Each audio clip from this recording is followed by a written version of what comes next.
Several months ago, the sheer devastation of the Amazon rainforest fires shocked the world. But for the last several months, the Australian East Coast has experienced its worst fire season on record.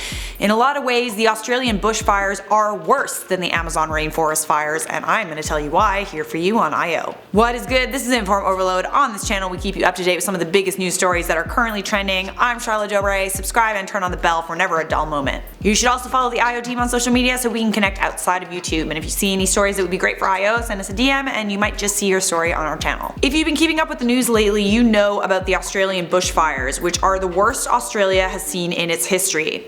A state of emergency has been declared in New South Wales. As of right now, the Australian bushfires have ravaged the East Coast. As of December 2019, the fires have burnt close to 3 million hectares of land, which is 3 times the amount of land the Amazon rainforest was burned. The bushfires have destroyed 700 houses and claimed 6 lives so far. Over 2,000 firefighters are working tirelessly to control the blaze, which only appears to be getting worse because there are extreme heat forecasts for the rest of the week. As you probably know, summer is at this time of the year in Australia because it's in the southern hemisphere.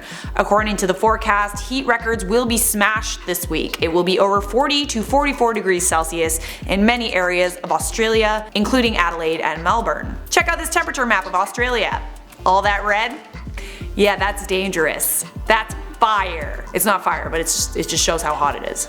Probably fire. Apart from many people losing their homes and thousands being evacuated, there's a lot of concerns about wildlife.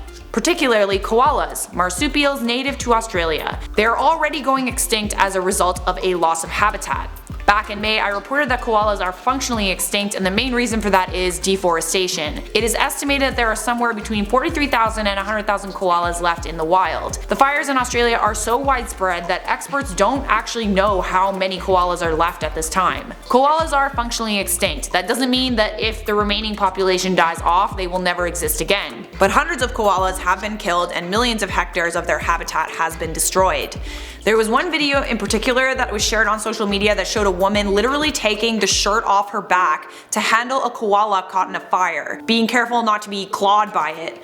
So she wrapped the koala in a blanket and took it to a shelter to recover. And when I saw that video, I cried. This poor koala caught fire, and it just shocked me to see an animal just stay in the middle of a fire and be totally helpless and not know what to do. Unfortunately, according to reports, the koala passed away shortly after arriving at the shelter, and that's not surprising considering how injured it was. There was blood all over that blanket. Some experts, including those with the World Wildlife Fund, have said that koalas could go completely extinct by 2050. That is 30 short years away. If you guys are interested, you can donate to the bushfire emergency through the World Wildlife Fund. I will leave a link for that down in the comments and description for you.